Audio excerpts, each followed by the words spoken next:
wanted to join, but weren't able to. Okay, so as you see on the screen, this is materials from a training program we had called REO Done For You. I'm going to go through portions of it very quickly because I want to get to the meat of it. The meat of it today for you all is, how do I leverage the fact that we have REO, and what can I do to gain more clients? And then also, when I have a client that's interested in a property that's on our list, what can I do to help them win it, right? And so I'll tell you right now, statistically, the list is going to be a reason for you to capture more clients than it is going to be a source for you to sell houses, right? So when you have a client that's interested in one of the houses on the list, that's awesome, because we want to double end every one of those houses.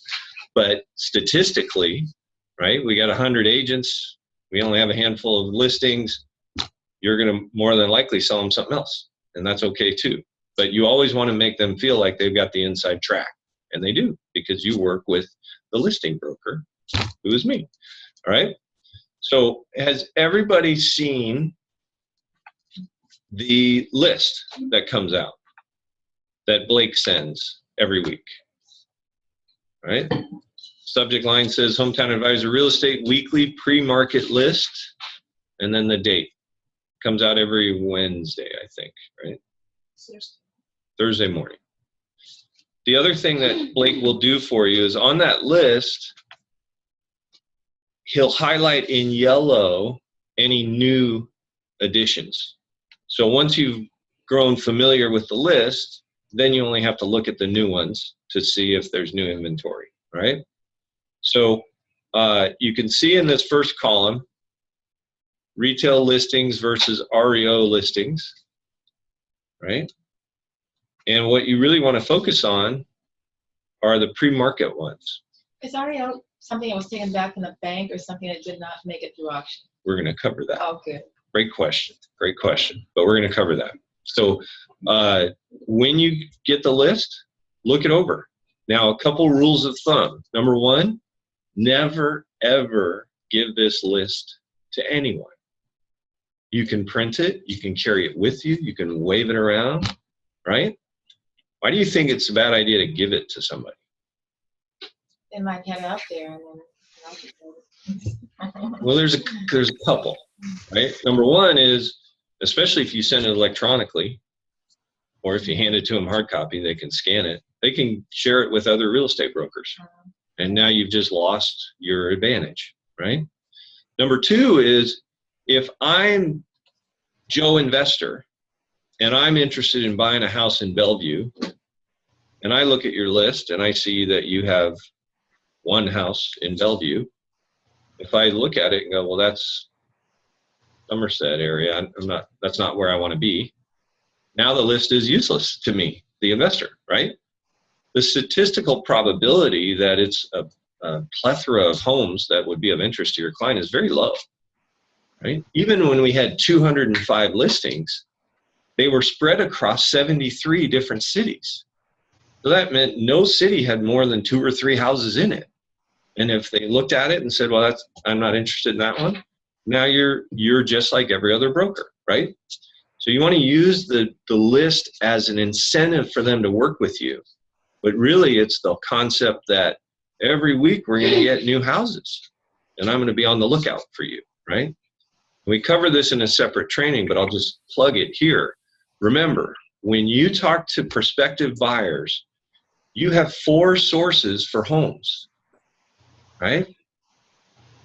And you want to say them in the opposite order that you use to search for them, right? So if I search for homes on the MLS first, and then I search for active listings, I should say, and then I search for canceled and expired, and then I search our pre-market REO and short sale list, and then I search off-market using direct mail and door knocking and other means, right?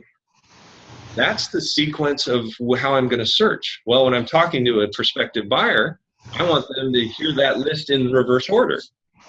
Oh, actually, you should use me because I have a complete off-market system.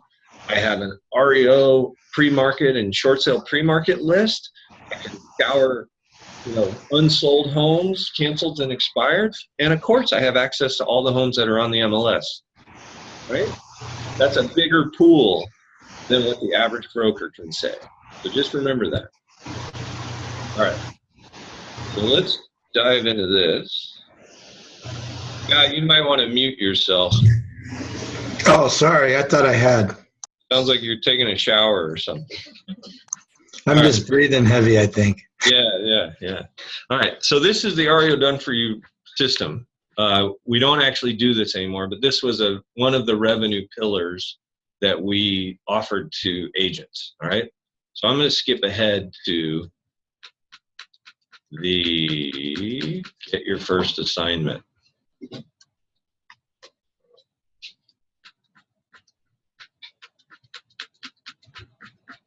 Sorry.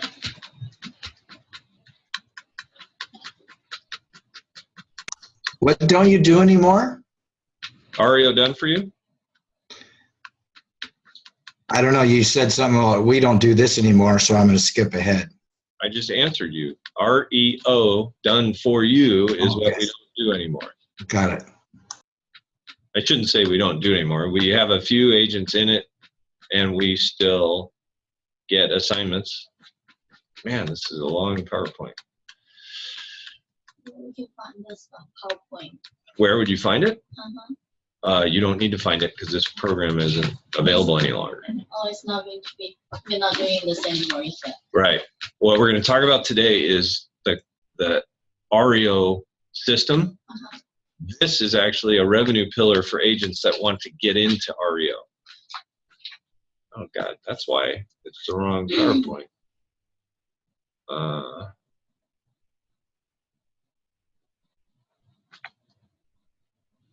No.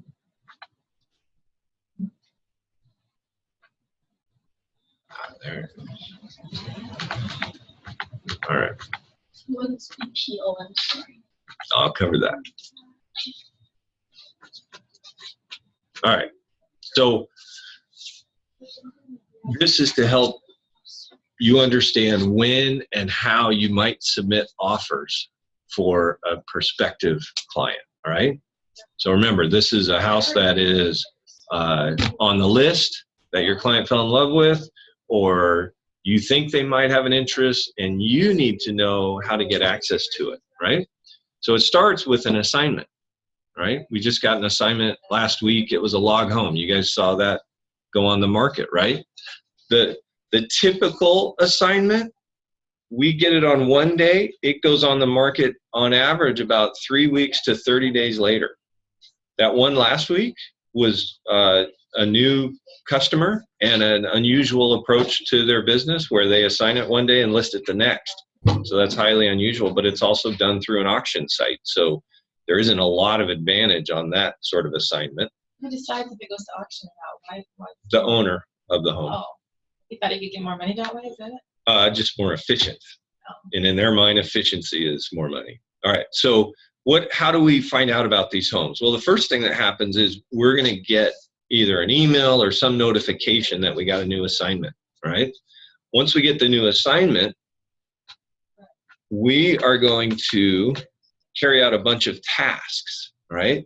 So the assignment comes through, it gives us the address, it tells us, hey, there's a task in the portal, and there's a variety of different portals. We'll look at a couple of them today. Go in there and accept it. So you can actually decline an asset if you want. We got one a few weeks back that was in Davenport, Washington, and I accepted it, drove 10.5 hours round trip, and then I told him we didn't want it. Oh. So would I normally accept a Davenport assignment? No, but it was the first assignment from a new customer. So I always say yes to those, even if they're in Eastern Washington. All right. So we get the new assignment email, and then it directs us to a portal. All right. ResNet and Equator are the two most common. And in those portals, that's where all the houses are, ours plus others, right? So you can go to Equator and you can search for houses, but you have to have a login. So part of the REO Done For You system was we would create logins for all of our agents. All right. So this is a listing assignment that comes through ResNet. And this is what it looks like when it comes in through Equator. All right. This is REO Done For You. So when we get the tasks, I'll start here. We don't know at this point whether it's occupied or vacant. And so when you get that list, did you notice it said pre-market occupied, pre-market vacant? That's because we have to do an occupancy check within the first 24 hours. That's why I got to drive to Davenport a couple weeks back, right? So the reason this is important to you guys is when you get the list, pay attention to that status, because if it's pre-market occupied, that means somebody still lives there. It's foreclosed, so they don't own it anymore. Do you think they're in a good mood or a bad mood? Right? Some people will get very, very angry, and in a very isolated group, they get violent. So don't put yourself or your client in that situation. Now, could they drive by it? Absolutely. In fact, people have been driving by that house since the notice of trustees sale was filed 90 days earlier, right? Because now it's a matter of public record that that home's going into foreclosure and the sharks come out. We're not a shark. We're a listing broker that's been employed by the bank to sell that house. So I'll drive out there in the first 24 hours and I will knock on the door and I will post a notice on the door and I will encourage the occupant to call me and I will hopefully negotiate cash for keys with them, right? In the meantime, if it's occupied, and let's say it's that Bellevue house and Dina has somebody that's interested in fixers in Bellevue, she absolutely can share that address with her client. But it's paramount that you let them know if it's occupied, hey, that house is occupied. Please do not approach the house. It could be bad, like dangerous, right? But feel free to drive by it. And from the street, let me know if it's something that you're interested in. Because the moment we get possession, which means we've gotten rid of the occupant, I can get you inside, right? So we do the occupancy check. If it's vacant, we actually will change the locks and trash it out and get it cleaned, ready to be sold. Once it's been rekeyed, that's when you guys can all get inside, right? Until then, you can't, right? They're still in there. We have to respect that. Landlord-tenant law gives them rights, and we're going to respect those rights, okay? We have one in Snoqualmie that we just got, $1 million house, $1.5 million. And the gal still lives in there, and she's digging her feet in. And so we may not have that one vacant within 30 days. In fact, I expect we won't. But what you guys can do is when you get the list and you see pre-market occupied, you can call me or you can call Sharon and say, what's the status of that property?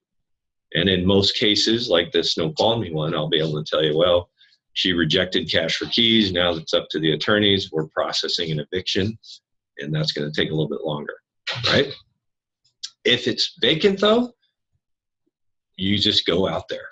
Once we rekey it, there's a contractor box hanging there, not an MLS box, but a combination contractor box. So all you have to do is call me or Sharon and say, what's the code? And then you can let yourself in.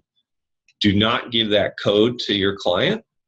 They are trespassing if they go there without you. So don't give them the opportunity to do something that would get you and them in trouble. And do not leave a card there, right? Yeah, you do not need to leave a card there.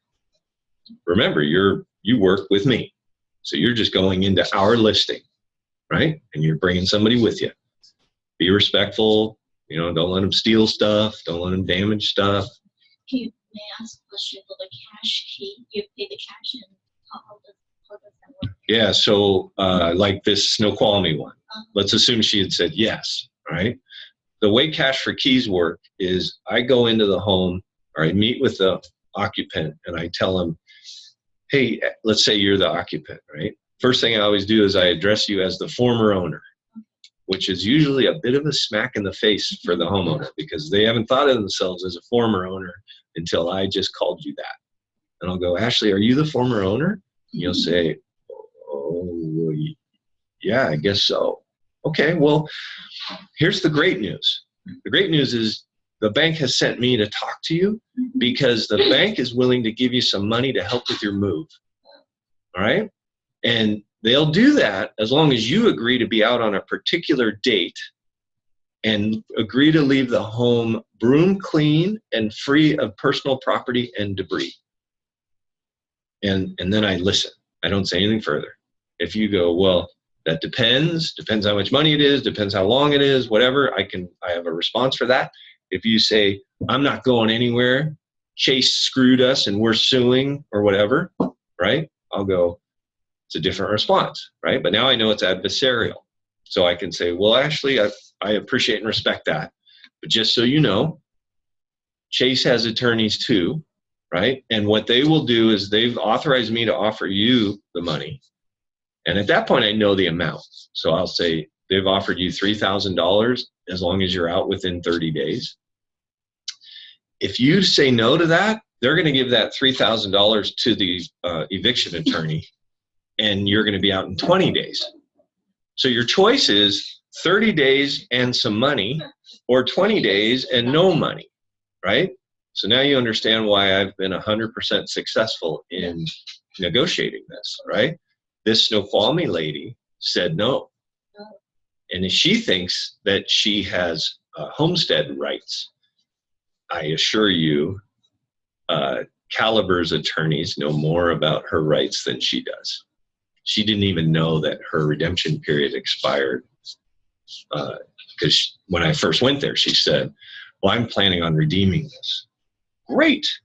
This particular one was actually a sheriff's sale, which is different than a trustee sale.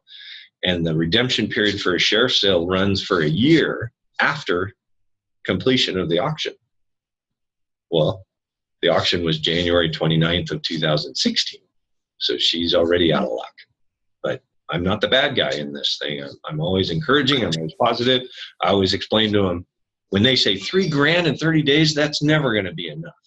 I'll go, okay, Ashley, I understand. What's more important to you? Is it the money or the length of time? Because they're not going to give you both. I could probably get you more time, but it's going to be for less money. Or I could get you more money, but you'd have to be out faster. And of course, they always say, I need both, right?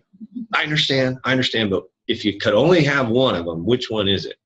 Well, we can't do it in 30 days. I got kids in school or I got whatever. Okay, let me see if I can get you more time. I already know, because I dealt with my clients often enough, most of them are going to say, okay, well, 60 days, but offer them $1,000 or something like that, right? So boom, I just got them twice as much time. They think I'm a hero, right? And so my relationships with these occupants is usually quite good because I represent a chance to get some money and they sorely need it, right? So that's what all takes place once we get out there, when we see if they're there or they're not, right? Yeah. The typical house, they've bolted and in most cases left behind some stuff because they're not worried about moving out completely. They just got to go. There's a middle status between vacant and occupied called personal property occupied. That's when there's over $300 worth of personal belongings and $300 garage sale value. So that means not if you had to replace it, but if you were going to fire sale it, right? So we actually have a process we go through to inventory the personal effects and value them. And then we do a report that says, yep, there's over $300, or no, there's not. If there is, we have to post a personal property notice, and it's a 45-day notice. So the state law says that we have to secure the belongings and give the homeowner the right to retrieve them for 45 days. So we put a PPN, we call it, personal property notice, on the door. It says, please call Ed Lane if you want to retrieve your items. And we lock everything up. So they're still inside the house, but now the locks have been changed and the house is secured and everything is untouched. During that period, you cannot get in because we can't have you going in while their belongings are still in there. So just groom your client. At that point, you could go see it. You could walk around it, right? Get out of your car. You don't have to worry about not approaching it. You just can't go inside. Okay? Hey, Ed. Yep. On that last example, the $3,000 payment Yes. by the bank to the seller or former owner. Yeah. How do you? I mean, have you actually talked to the bank, or are you just that's based on past experience that you think you can get that? No, at that point, I will have talked to them. And so some banks are, on the cheap. So I got one bank in particular that only ever offers $500, which has never been accepted. Fannie and Freddie tend to be $3,000. But what happens is when I get the assignment and I go out to the house, I check the occupancy. I go into Equator or ResNet and I mark it vacant or occupied. Every task sort of auto flows from what you put into the portal. So the minute I mark it occupied, it triggers a notification to the asset manager that says occupied, negotiate cash for keys. So they know now I got to send Ed a new thing that says, here, Ed, offer $1,500 or $2,000 or whatever, and 14 days or 30 days or whatever. So at the point I get back in touch with them, here's kind of the typical sequence. I get there, I post a notice on the door, right here where it says post attention occupant notice and shoot photos. That notice says, you are now a trespasser. So it's shocking, right? And it says, but if you call me within the next 24 hours, I may be able to get you some money.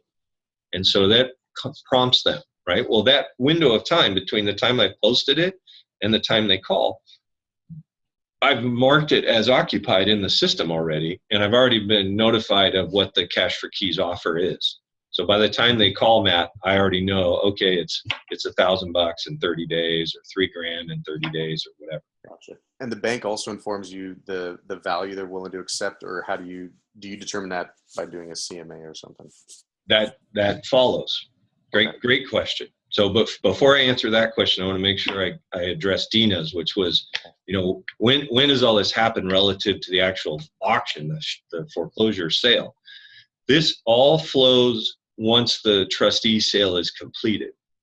So anything prior to the trustee sale, that's a pre-foreclosure, right? If you're negotiating a pre-foreclosure, you're actually negotiating with the homeowner.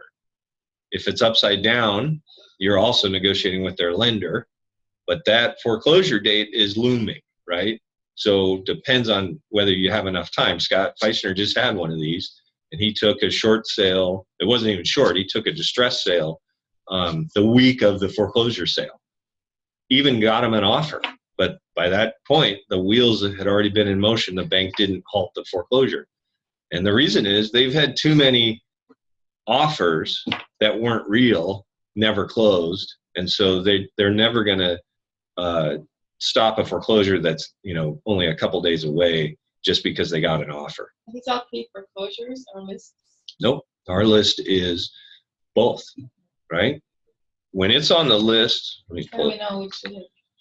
this column right here, the status, right? Transaction type. So I'll go down here at the bottom. Short sale, right? Mhm. That is more than likely a pre-foreclosure. But you can call Shrek and say, or you can call the agent, right? That happens to be yours. Is there a foreclosure date on this house? Yes. And when is it?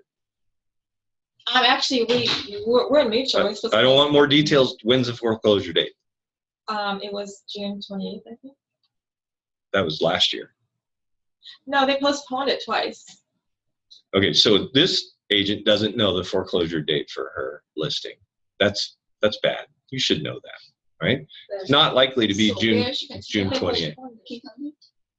It's a matter of public record, and she's working closely with our loss mitigator, Actually, it is June 28th. Scott Schreckengoss. No, it's not June 28th. That's over 4 months from now. They don't delay them increments of 4 months. But it doesn't matter. My point is this. If it's a short sale, call either the agent or Scott Schreckengoss. They can give you the most current status. That's a pre-foreclosure. If it's an REO, that's post-foreclosure. So that means the foreclosure has been completed and the property is reverted back to the bank. Was not being sold. Yeah. Was unable to sold at the. Yeah, no at the investor trustee sale. bought it. Yep. That's bad. No. It's very common. Because think about it, right? What's the opening bid in a foreclosure auction? The money owed to the bank. That's right. The bank has an amount of money, Yes. the mortgage, any arrears, unpaid interest, that's what arrears are, plus penalties and legal fees, right? Yes. So in this climate where values fell 35%, right? And now they're starting to rise back up again, which is great. But there's a lot of people where it's declined so much that the bank says, okay, the opening bid is my forgiveness of this debt. And that amount is $489,712. Well, if the house is only worth $300, no one's going to bid for it, right? Yeah. If it were worth $700, people are going to bid for it, and it'll never come to me because an investor bought it at the auction. Right. Make sense? Yes. All right. Well, eventually they're gonna have to lose money on this, whether they take it at the auction or they go retail, right? Who, the bank? If it's short, yeah.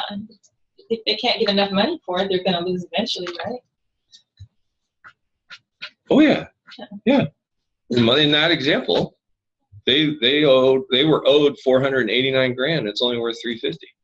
But when it comes back to REO sale, which is a reverse sale, then the junior lieners will be wiping off. Right.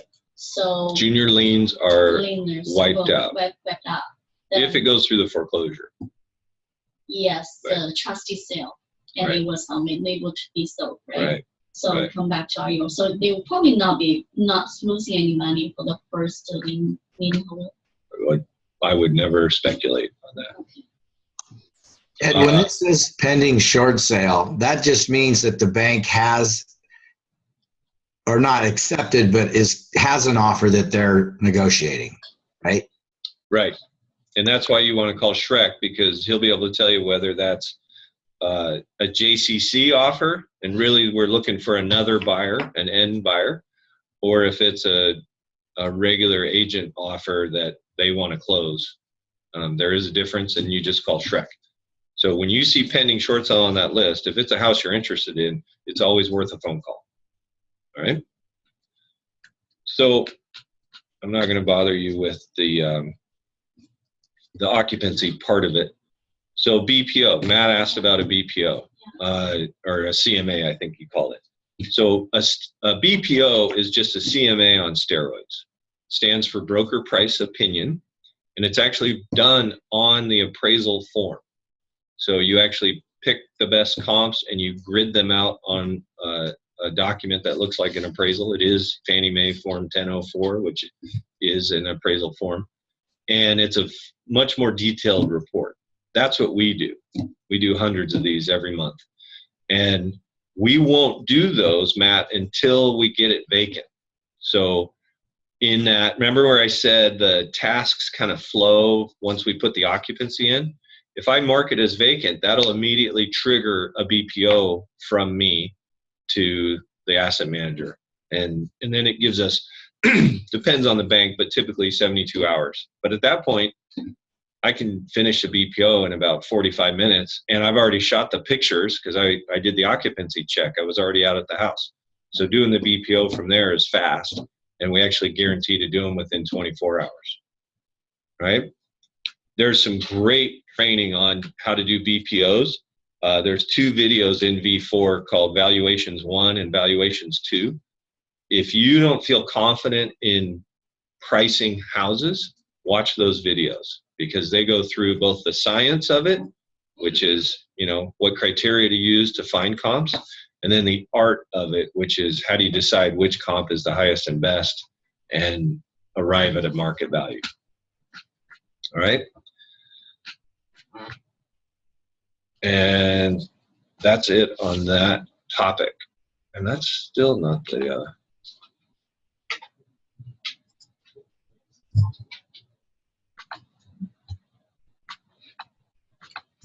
there's a checklist of tasks. Aha, There it is.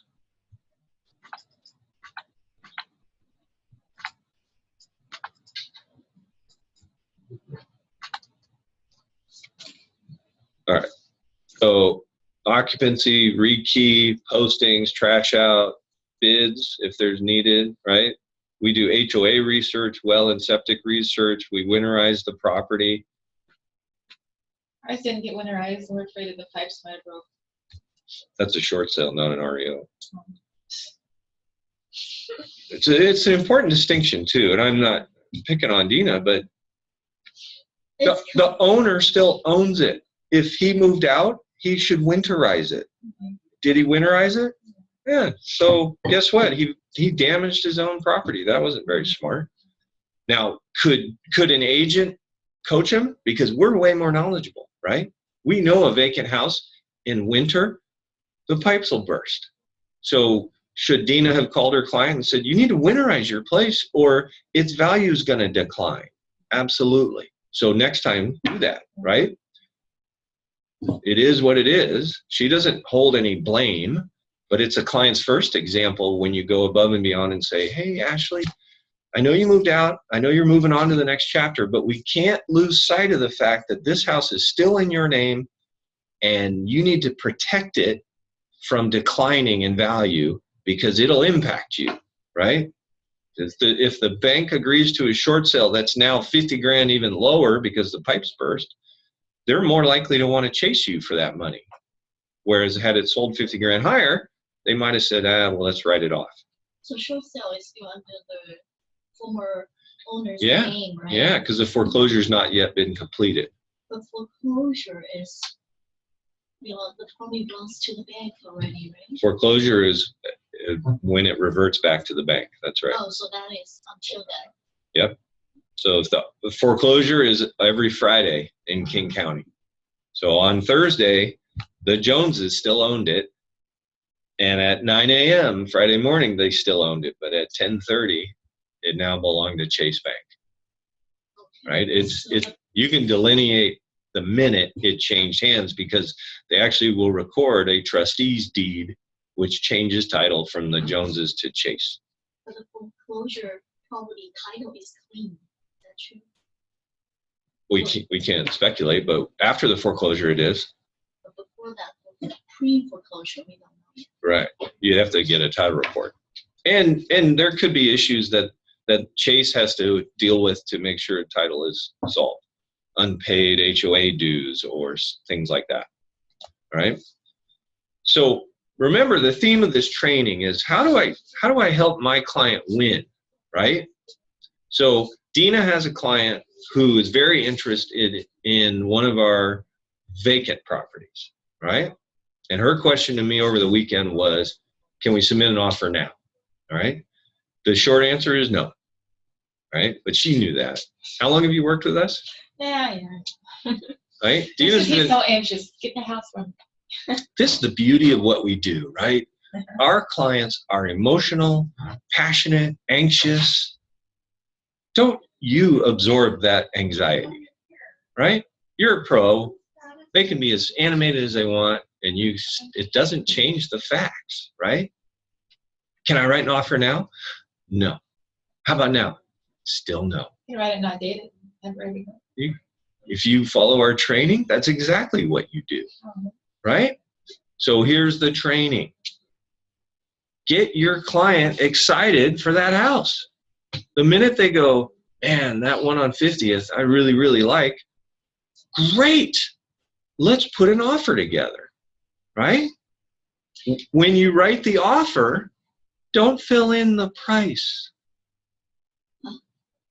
For what? REO probably? Write an offer, but leave the price blank. Why? Because you don't know yet what the asking price is going to be. Or how many hours you have. You should do your own BPO. Get your client comfortable with what market value is. But don't have them fill in a number until you know what the bank's asking price is. Because what if let's say this house my BPO says it's worth $650. Bank asking 400. And the bank asks $400, right? You don't want to submit an offer for $650, do you? Right? On the same token, if if he listed at 650 and your client says, I only want to pay 400, don't bother submitting that. That's a waste of his time and yours and Kat's. But the thing is, they can accept neutral offers. I mean, without the price at all. They can only accept one offer, so I'm not sure I understand your But there's question. no price on it. How could they accept You're it? not submitting it. Yeah, okay. You're filling it out and leaving the price blank. And the main reason is you can't submit until it's listed. In those portals, Equator, ResNet, there's others, you can't submit an offer until the status in the system says listed. Well, at that point, we know what the list price is. So we just give it a comb, Yeah, right? you meet with your client, you do the color picture CMA tour, get them comfortable with value. He's going to say, do you think we can get a discount?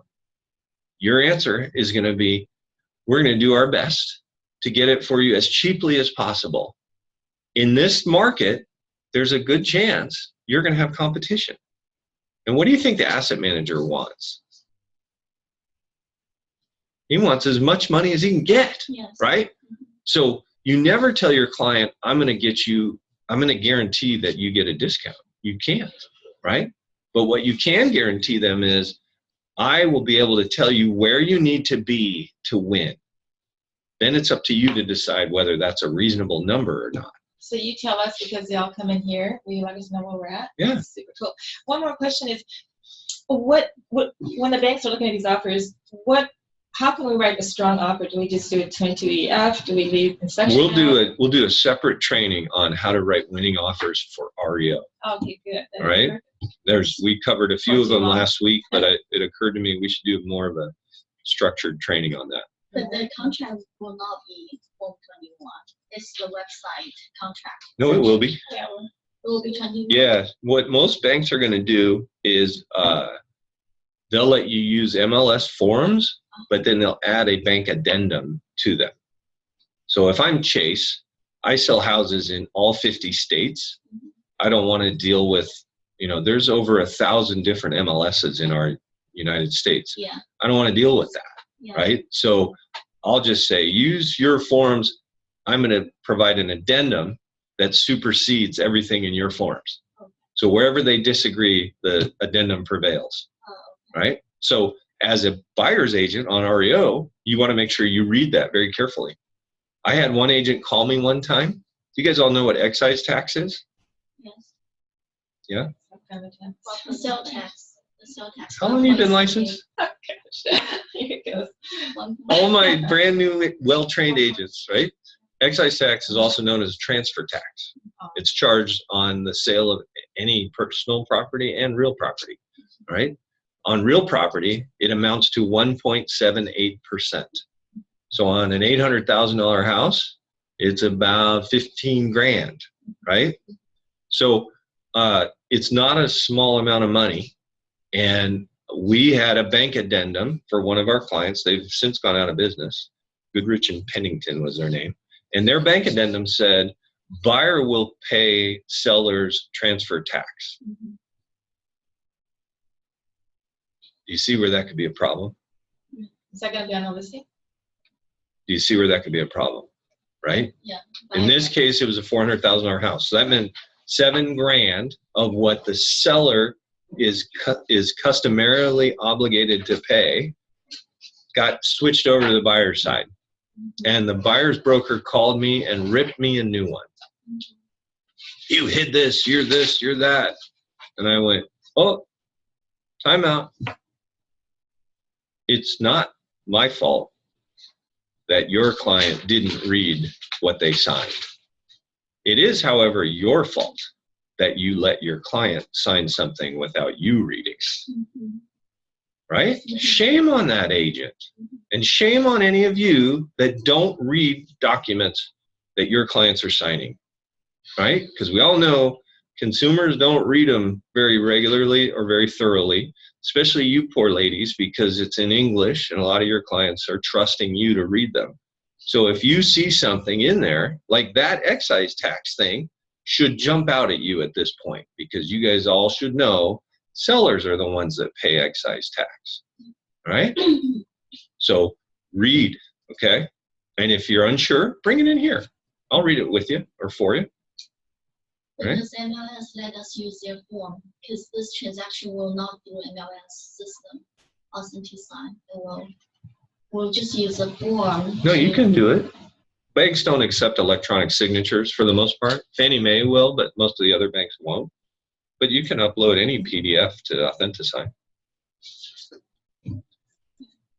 All right, so remember, use the list to attract customers. Use the list if it's a property that you think meets their criteria. Have them drive by it if it's occupied. Bring them into it if it's vacant. If they love it, talk to me or Sharon, the pre-market coordinator, about timing.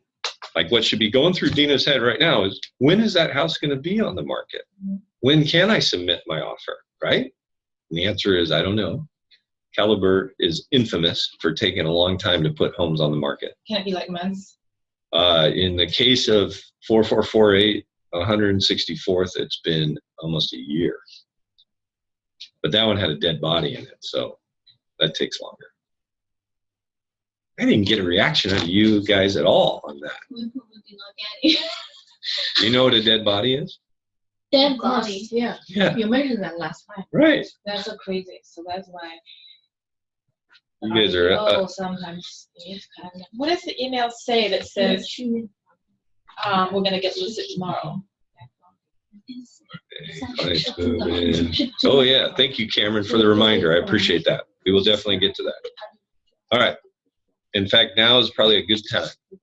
So Cameron's question is, he's got a client that is anxious about the timing on foreclosures. And it almost sounded like it spread to non-foreclosures too. Like, how do you get tenants out and when can you get possession? So I actually had this exact conversation, Cameron, on Saturday. And they had the same concern because they had read or gone to like an auction class. You know, all these new companies are trying to generate investors buying at auction. And so they had heard that could be a problem. So here's the short answer.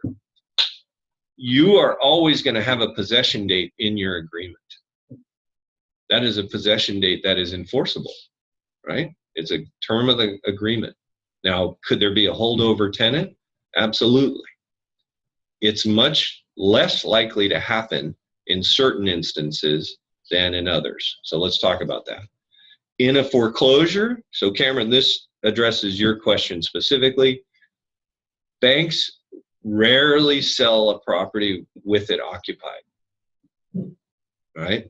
Now, this log home we just put on last week, that's one of the exceptions. They will auction them occupied. Aquin sells them a lot on Hubzu occupied. In those instances, it's up to the buyer to negotiate cash for keys. So the good news is they're working with you and you guys work with me. And so by extension, you're very skilled in negotiating cash for keys, and I will help you. All right? But make sure your client understands that that's something that they're inheriting, and they are protected by landlord-tenant law. Now, again, that is the very distinct exception. All right? Your client went to an auction and is interested in occupied home. Perfect. So let me come back to that, Cameron, because I'm segueing away from occupied, right? So now vacant, that's easy, right? You get possession upon closing. If it's a short sale and someone still lives in it, you're going to write your offer so that you get possession upon closing, right? And now you can elicit the listing broker's help in getting them out. At the end of the day, and this will take me back to Cameron's question, if there is someone in the home that has no legal right to be in the home, you can evict. So Cameron would need to prepare his client to pay for an eviction. Pay for eviction company. Yeah. That, right? Yeah. How much that costs? Under $2,000, right? If they would rather not deal with an eviction, they can offer that $2,000 to the tenant for cash for keys. hey, why don't you agree to be out by the end of the month? If you are, I'll give you $2,000. Why do they want it to be occupied? You mean the bank, Matt? Sorry, no. I guess he said he's working with some clients that went to an auction and were interested in an occupied home. I'm curious why they want it. I mean, what's the incentive for it to be occupied? No, they didn't want it to be. They just liked that particular house that happened to be occupied. Oh, gotcha. Okay. So they're worried, rightfully, on, well, what does that mean? Yeah. Okay. Sorry, I read it as though they wanted to find an occupied home. I was like, why in the world? Yeah, who would choose that, right? Okay. So, makes sense. what you want to do, Cameron, is coach them on how to negotiate cash for keys. Let them know that it basically can go one of two paths, both of which are going to require a little bit of money. And I'm going to do my best to help you minimize that. Now, sometimes the tenant will move out for free. There's a lot of brokers in the area that will bully a tenant into moving out. Scott Feichner had a client who got bullied over the weekend or late last week. And fortunately for her, she had Scott and me giving her advice on don't fall for that. They can't force you out in 3 days, right? So you want to be aware of and familiar with landlord-tenant law enough to be able to advise your buyers on how to get rid of somebody, or your sellers if they lose their house to foreclosure and they're still in it. Where we find those laws? Google. Washington tenant rights. Just, yeah. Landlord-tenant law. All right. Any other questions? We've run a little bit long. Yeah, I have a question, and maybe we can cover this in a different training, but the cash for keys, what are the resources for that? Or what is the general approach for doing cash for keys? Do we work with well, I guess I'll let you talk about that. Does that make sense? Not really. Or you mean who's going to pay for it, or how do you approach it? Yeah, are we only talking about buyers that can fund it out of a cash reserve? Or are we talking about working with an organization that funds cash purchases? Yeah, no, cash for keys would be out of pocket for the investor that bought that house. Gotcha. So they have to figure out the financing piece of it. We don't offer resources. Okay. Right. I mean, we fronted on the REO stuff, but we get reimbursed by the bank. Gotcha. In an example where, like, let's say Cameron's client bought that place through auction, they would have to come out of pocket, and it's their headache, right? You just want to be an advisor to them to help them solve it. And an eviction would be cheaper, but if it's a savvy tenant, they can drag that out. So that's why cash for keys is preferred, because it gives you a more predictable outcome for a timing perspective. I have one property here in Bellevue that I've been doing biweekly occupancy checks on for over 4 years. And the reason is the guy that lives in it, the former owner, hired the best anti-bank attorney in Seattle. And so he has drugged this thing out for 4.5 years, and the guy's been living there for free the whole time. Wow. In a nice little condo right next to Bellevue Square Mall on 100th. You know how that kind of goes north from there towards Clyde Hill. It's just like the one I showed the other day in Pareto Trail. Yeah. It's very nice house, and they even have nanny at A nanny? home. And it's foreclosed? Yeah, people are pretty good at not disrupting their lives, even though they've lost their house to foreclosure. I'm interested in this. Who's this attorney, and what's his cost on a monthly basis? Yeah, exactly. You could pay him more cheaply than pay your mortgage. It might be worth it. How do we know when it's going to get ready to get listed? What kind of an email do we get to watch for? Because I don't want to miss it. The weekly email from Blake that I showed you at the beginning of this training. Oh, what does it say? It says weekly list. Oh, that one, yeah. This one. But- And I will come back to you in a second, Cameron. This one comes out every week. And don't forget, you have access to the photos of all these properties through Dropbox. Right, but where does it say this property is going to be listed tomorrow? That's a different email. Right, that's the one I'm. Yeah, need to so watch. 20 I missed that. I'm glad you asked. 24 hours ahead of any REO listing going live, you'll get an email that says this listing is going live. company. Yeah. It So, doesn't say which, it says the address and everything on it. yep, it'll say the address, it'll say the list price. So So that so in our example, Dina's client wrote an offer but left the price blank, right? Maybe you did that 2 weeks ago. Then she gets an email and she goes, hey, Jay, that thing's going on at $439,900. What do you want to do? And he'll go, let's offer $430, $425. And we send it to you that day, or wait till it goes listed and send it to you? You send it the day it goes live. Okay, right. So, another question. Not to me. You Okay. follow the offer instructions in the listing. Right. So what's the benefit for us as stated, because you are the listing agent? You can find out what all the other offers say. But if we send it in first, he's investing. if we're the first offer in, then we I should. shouldn't have put that on the video, but oh well. But if we send it in first, then we don't know what the other offers are. You don't have the other offers in yet. So Look at the brain on Dina. I'm so stupid. So That's So right. we should be the last offer to send it in. Yeah, you want to be strategic, right? Yeah. Now, part of it is whose asset it is. So like Caliber, Fannie Mae, Freddie Mac, I think to a lesser extent, they say we aren't going to entertain any offers until day 4. HUD says we're not going to look at offers till day 10. Yeah. Well, in those cases, you deliberately wouldn't be the first one in, right? You would wait. And on day 3, the end of the day, you'd go, hey, Kat, how many offers do you have? And we ask you, so you know how many days out. Yeah, me or Kat. Yep. Kat knows So too. for foreclosure and the pre-foreclosure listing, so we are writing an offer to the seller, right? But for I'm kind of messed up with short sale. Like short sale, we need a 90 SS form from the bank. Says they get a consent from the bank, it can be sold, right? Right. But for foreclosure, we are dealing with the seller. It's not the bank, the lien holder. No, right? you're not dealing with the seller. We're dealing The with seller is the bank. That's the big difference. So remember I said the Joneses owned it until 10:30 Friday morning? From there, That is REO, right? That is REO property, but for foreclosure, it's still the owner. foreclosure is an REO. No, REO is another name for foreclosure. okay. Short sale happens before foreclosure. But the pre-foreclosure is before the trustee sale. Right.